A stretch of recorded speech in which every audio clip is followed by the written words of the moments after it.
Welcome to the Global Interview. Thank you for listening. This is where you can keep up to date with all the latest news and information direct from leading creatives, leaders, and thinkers. We can help to keep you right up to date with all the latest information from interesting people who make a real difference in this globally connected world. You can find out more about the show at theglobalinterview.com. Enjoy the episode. Dr. Jon Rudd, Ireland National Performance Director for Swimming and Diving. Olympic gold medal and world record coach. Dr. Jon Rudd is a highly effective national and international leader, director and high-performance coach with a broad experience in successful sporting and educational environments, including the development and coaching of high-performance athletes to win Olympic gold medals and set world records. Jon enriches staff capabilities, develops innovative performance programs and collaborates with international sports federations and national Olympic committees. He demonstrates exceptional planning and problem-solving skills while readily adapting to change, working independently and often exceeding expectations. Jon is able to cultivate a strong working rapport with agencies and providers to boost operational performance. He thrives on overcoming challenges and leading others to success in extremely high-pressure, high-stakes scenarios. He has strong and focused leadership, with a high level of emotional intelligence, balancing consideration for the facts and the opinions of the team and delivering decisive action. Tell us about your current role and what you like about your career or areas of focus. I work for Swim Ireland as the National Performance Director for Swimming and Diving, which means I have the remit to oversee and lead the Olympic teams in those two sports. I also lead a program aimed to develop and foster the athletes that will be relevant for Ireland in the future Olympic Games in both 2024 and 2028. As for my background, I'm a doctor of psychology, but I wouldn't consider myself to be an expert by any stretch of the imagination. I don't think you ever are in that field. And I'm an Olympic gold medal coach and a world record producing coach in swimming. I'm also a teacher in a former life. I was a physical education teacher who also taught English. I ended up on a senior leadership team in a school, but my career diverted me more into performance athletics. What inspires you, motivates you, helps you to make each day count? I took a lot of inspiration from my parents, there's no doubt about that. My dad was a very good football player, but in Ireland, they'd call him a soccer player, right? Because we get confused between the two sports if we don't do that. He was a great soccer player, and he played cricket. So then he managed to redefine himself as a swimming coach because I wanted to be a swimmer, my brother too, and he kind of gave up his own interests and his own pursuits to help us kids become better at the thing that we thought we wanted to really try and excel in. And my mother did something similar. She started to get involved in the governance side of swimming with committees, county boards and all of those kinds of things. And I took a lot of inspiration from that for sure, because of how my parents were willing to change their life for the betterment of their children. And I suppose I've also taken a great deal of inspiration from people in my field that have had great success. But I've also always resonated really strongly with the mavericks in sport, but wouldn't necessarily consider myself and to be a maverick. I loved Brian Clough when he was coaching soccer. I really enjoyed Geoffrey Boycott's commentary on cricket, and I loved watching John McEnroe play tennis. It was those characters that always gave me a buzz because they were outside of the norm. And I think that to be truly excellent in anything, whether that be in sport, whether that be in music, whether that be in drama, whether that be in business, you can't be ordinary. To excel, you have to be extraordinary. You have to break some barriers and you have to smash through some glass ceilings, and those people did that. And I took those principles into my coaching. I certainly took it into my school teaching, there's no doubt about that. I would say that my lessons were odd. And I didn't like being pinned down by national curriculums and whatever else. I liked the lessons to flow and to have an organic feel as to where we will go on a particular topic. And certainly, that side of life has always inspired me, those people who bucked the trend, like Alex Higgins in snooker. They were successful because of it. What are you most proud of in your life? The obvious answer in my professional life would be the coaching of an Olympic gold medal, which is the ultimate thing professionally. But there's more than that. I would say the thing that I'm most proud of in my life are my family, my 4 kids who are extremely successful. That's probably an exaggeration, but they are successful, and that is extremely invigorating to me as a person, and keeps life extremely dynamic. I take a great deal of enjoyment and pride in seeing what they achieve. And they all do different things with their lives. There isn't a trend amongst the 4 kids. And 3 of them swam, and 2 of them still do. I wouldn't say that they were necessarily world class, but they loved it and it helped define their lives. And my daughter is doing extremely well in the world of graphic design. My eldest son will probably go into swimming coaching. But my middle son is in drama college and learning how to be an actor. And that's always been his thing. There's a massive dichotomy amongst my kids. And I think I'm really proud of that, and we, as a family, have allowed each one of them to progress and develop their own wants and needs, rather than being directed down a particular route because it's what we as parents maybe once have been successful in. So I'm extremely proud of that situation, but professionally, the coaching of an Olympic gold medal, I don't think that can ever be surpassed in a coach's highlights, and one of the reasons why I've stopped actively coaching now, I think it is because of ticking that box. And then I was like, what next? Do I just do it again? And I was like, I don't know, it's the is chasing the dragon thing, maybe it isn't as good the second time. So I moved into this current position to try and allow other coaches to feel that same euphoria that there is when you achieve that as a coach. So my job now is to help, support and coach the coaches to be able to achieve the same thing. And that really drives me now on a day-to-day basis, and it fills me with enthusiasm. What do you wish you had known when you started out? You wish you knew what you're getting into, that's for sure. When it comes to using your life in this way. And any successful professional will probably say the same thing no matter what business they're in. To get to the top of the game, there are difficult questions to be had around balancing your life, between your family, social aspects, and wanting more success. And being driven by that. There's no doubt about that, particularly in the early days. This is all consuming, but that wasn't a problem, because I didn't have a family, I didn't have kids. When you're a lone ranger in the world, you can still be sitting on the laptop at 10 or 11 o'clock at night. Making sure that everything's right for the following day or the following week, or month. And there's nobody tapping you on the shoulder saying, hey, what about us? But there's a point in time where you've got to get that balance, right? When I started coaching, there was no ambition from me. This is absolutely honest. There was no ambition to get to the top of the tree. I started coaching just as a means to an end. As a student, I needed money. And I didn't want to pour pints in a bar or stack supermarket shelves. So I retired from a sport that I knew something about, and I coached the way that I had been coached. No formal qualifications, no mentors, no guidance. I just got on with it. And it wasn't right. And there were some athletes at that time that if I had known what I know now, they would have been more successful, and I'm sorry about that. But that's just the way that life is, as you're evolving as a professional. But, one thing that I did do, and that was to learn from my mistakes. And try to not make the same mistake again. I think that making mistakes is acceptable, but making the same mistake twice is unacceptable. I think the biggest reflection back is, do you know what you're getting into, John? Because it is now swimming coaches and the alarm going off at 4 o'clock in the morning, and sometimes it's not walking back through the door until 8 or 9 o'clock at night, and it's 6 days a week. And it's weekends away with athletes, and it's time away from regular life, but we go back to the earlier point. If you want a regular success, you can't have a regular life. What do you feel is the most common reason for people failing or giving up? I think that with the snowflake generation, the millennials, I think that there's a lack of patience.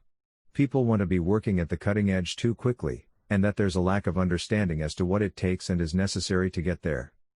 And this is a huge generalization, and other people out there may take offense to this, but generally speaking, what I'm seeing in society is people not willing to learn the trade, to do the hard yards, and earn their stripes.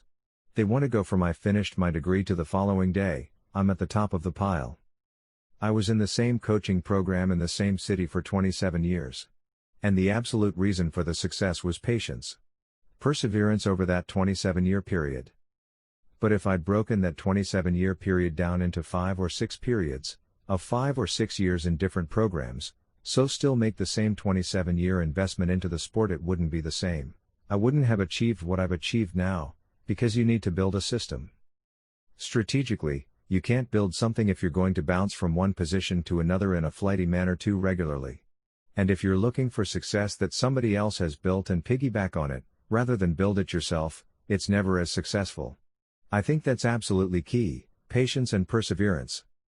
And when you get the knockbacks, which will come, you dust yourself off and you go again. Accept that it's not a linear journey. There's going to be peaks and troughs on that journey. And you ride the peaks and enjoy them. There's going to be difficult times and you build up your resilience and your hardiness to deal with those difficult times. What are your thoughts about social media nowadays? Social media is the devil and the angel sitting on your shoulder. So, if you look at it in a positive sense, I don't know that we'll ever operate as a society again without it. We've seen it.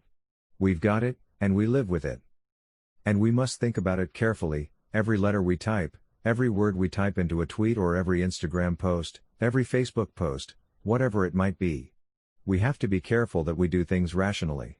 Then it's an extremely positive tool that can do wonders for your profile, understanding, engagement, new business. Something that we would never be able to do at that level or degree, and to that extent on a worldwide basis without it.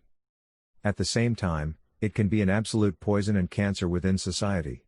If it's used irrationally, without thought, and delivered at points in time when our emotions are low and black.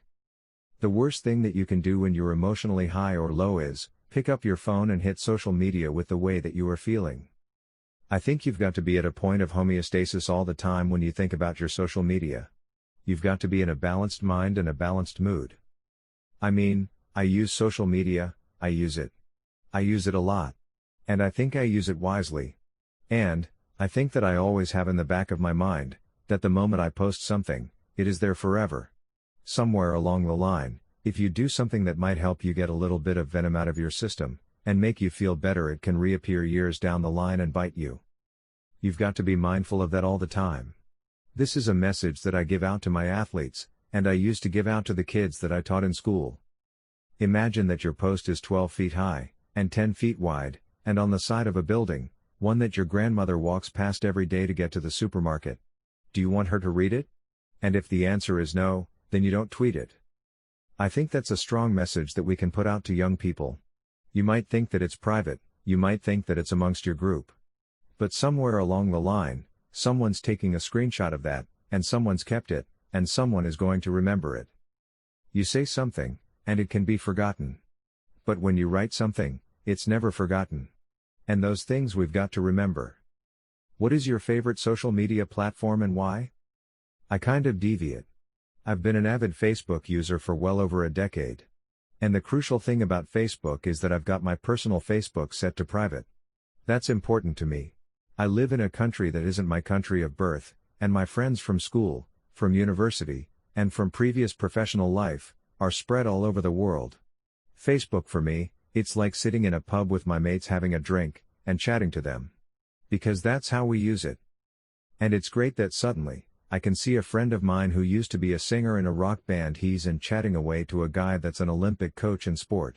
They would never have met each other without it, but they're chatting about something that they both engage with, and meet each other through me because they're friends of mine on Facebook. I think that's the only way that you would ever bring together this weird and wonderful collection of your friends from different parts of life. They've never physically met each other, but here they're together, to have a chat about something that may be quite benign and nothing of importance on Facebook, but that's great. Since I started working in Ireland, I started tweeting. And I quite like tweeting now. For getting quick and instant messages out there, and for sharing other good messages that other people may use or be inspired by. I use LinkedIn more as a professional platform, for my coaching, my work within sport. And not only the work I do with Swim Island, but the work I do with the World Swimming Coaches Association and various other bits and pieces too. I can't say I've got a particular platform that's my favorite because it's horses for courses. You know, if I'm chatting with my mates, definitely Facebook, quick professional messages, Twitter, more in-depth articles around professional life, LinkedIn. What skills do you feel have helped you personally to become successful? There's no doubt that in the vast majority of success in life, unless you have people skills, you aren't going to get very far. There are very few things where just working independently and not engaging well with other people equals success. And so I think I've developed from quite a brash go-getter as a young person, to someone where soft skills, and getting people to buy into a dream, and getting people to buy into a journey, has been really, really important. And that's a natural evolution that I've seen in my own skills, over a period of time. That only comes with a fair few knockbacks on the way. But that's crucial too. Perhaps the best way I can put it is don't talk the talk, you've got to walk the walk. So don't expect people to do things that you're not necessarily willing to do yourself, and then more. Perseverance, and diligence, and dedication, to the task, and time management, personal organization, and delegation, but not an abdication of working with others. That's really, really important. Giving people a purpose to what it is they're doing with you and for you, but don't brush the responsibility off your own shoulders. Ultimately, if you're leading and you're accountable. Working out how to get the best out of people, and what their skills are, and how you enthuse them to the task at hand. That's a huge part of any success, I would suggest. And I also would say, not to expect to be an overnight sensation. You've got to do the time. You've got to ensure that you are willing to see a lot of projects through, even though the light at the end of the tunnel sometimes can be very small or very distant. As long as you understand that it may take 10,000 hours, or 10 years to have success in whatever it is that you're striving towards. If you buy into that, then buy into that properly. You cannot start getting impatient along the route, simply because, and irrationally, you think that something should fall into your lap, because things don't fall into your lap, or rarely so. You've got to make it work for you over time. Do you have any sort of thoughts or maybe possibly positive messaging relating to the global pandemic that we've all found ourselves in? I think that lockdown has had a number of positive effects on society. Let's not get away from the horrendous situation. Hundreds of thousands of people have died. And that's heartbreaking and cataclysmic. And so I don't want to downplay that at all, for anybody who's lost a loved one, and for them to hear me say that there might have been some positives come out of this, they could quite rightly take offense to that. And the second thing is that we're going to have a huge economic and financial strain placed upon society, in every country, in every province of every country. And we're going to be reeling from that for years and years to come. And people are going to find that they're out to work, or that financial circumstances within their family are extremely difficult. And we wouldn't want to wish that on anybody either. However, we have learned, I think, that there's more value in life than queuing up to spend our money on clothes, and trinkets, and whatever else we might do on a Saturday afternoon, that would have been our traditional way of life. All of that was taken away from us. And that we're back to a time of wholesomeness where we have had to be a family unit together, and the family unit had to learn to support each other and so on through these difficult times. We were rushing around from office to office, meeting to meeting, and although we had to continue with our business, suddenly we were able to do it from home. In front of the laptop as we are now. Whereas without this pandemic, you and I might have met somewhere in the middle of Dublin, had a coffee to talk about this. And we would have been traveling in, traveling out. It would have taken another half a day to complete this process. Whereas now, you've explored this and I've clicked a button and we've still managed to achieve what it is that we were trying to achieve. So we will learn to use 21st century resources better. I also think that sort of ethically and morally, nations have come together for the betterment of society as a whole. Telling people you can't come out of your house for weeks and weeks on end. It doesn't go down well. But when you're told it's to protect vulnerable people and society at large and to protect the health service, and to ensure that people aren't catching a horrible virus that could kill them, 99.9% of society has said, okay, I can buy into that. I'll do that. I think that kind of spirit, that kind of bonding within a society is something that only something like this brings to the fore. And 21st century Western society life is often a selfish one, and this has changed that. At least for now. We have not regressed, but we progressed in a way. To a wholesome society where those things were less relevant and less important. And we went back to basics of right, let's make sure the family is cared for, let's make sure we have food on the table. And let's make sure that we spend some time together. That we have more wholesome entertainment in an evening because there is only so much Netflix you can watch. And I think that that's a really good thing. Without looking at things like the pollution that's dropped in places like India and China dramatically because cars aren't driving so much. There are all of those side benefits that are wonderful for the world at large. So, yes, it's terrible that all of these people have died and families have been torn apart by this crisis with these deaths, and that the economy of our nations is going to be in question for quite some time. But I think it's brought to the fore in our minds what life is truly about. And it will be a sad state of affairs if when we get back to whatever regularity looks like that this is forgotten. And we just go back to the way that it was before. Is there anything new that you are working on or involved in that you would like to share? The new thing is that the Olympic Games is now happening in 2021 instead of 2020, And our sport is quite regimented and organized in terms of what happens, and it is this that drives us. The Olympics moves, so then the World Championships moves. When the World Championships moves, then the European Championships moves, and then all of the junior meets at the international level shift too. So we're in a very fluid situation. Remember that we're having to be reactive to what's happening at this moment in time, and we're not as able to be as productive as we would like to be, because we don't have the information that we necessarily need from the various international governing bodies to be able to plan. For some people, this might be daunting, but it's also quite exciting because you have to think on the hoof. And it's kind of a game changer and a leveler. Because the hugely powerful nations out there in our sport and the smaller nations with fewer results and lower populations are all in the same boat. At this moment, the advantages are going to come from intuition, innovation, and quick thinking. And they're not necessarily just going to come from how many dollars you've got in the bank account. And that's quite exciting for us because we would consider ourselves as a team to be at the forefront of that. We are a dynamic and flexible, and an innovative group of people. And the other thing, new for me, personally, is the work I'm doing with the World Swimming Coaches Association. I'm the vice president of that. And we're putting the European branch of that into place. So at the moment, the World Swimming Coaches Association is one body and would be seen to be quite USA-centric because that's where it was created. But through my engagement with others and with the board, we've decided that we're going to have devolved responsibilities on a continental level. And Europe will be the first continent of that. And I'm taking a lead on progressing that with the European nations to get that in place, and we were just about to get it moving, constitutionally set up and everything else, and then COVID hit and we all had to take our foot off the gas and put our daily workings in order. But the moment we get to September or October and we start to get past these difficult times, this will get rejuvenated and picked up again. And I'm quite excited about that, as it has something very fresh and new for my profession. When it comes to your life-chosen career, is there a phrase, quote, or saying that you really like? Well, I don't know who this can be attributed to, because I don't know who originally said it. But my favorite quote of all time, and I use it quite frequently, is, "It's not the size of the dog in the fight. It's the size of the fight in the dog." And that has always resonated with me really, really strongly. I'm just a regular guy from a northern working-class city in England. I certainly was not born with a silver spoon in my mouth.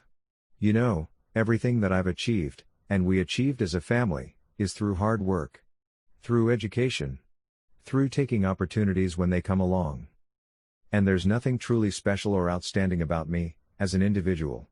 But you know, whatever success people may think I've had in my professional life, it's come from inside. It's intrinsic. There's a fire burning in there.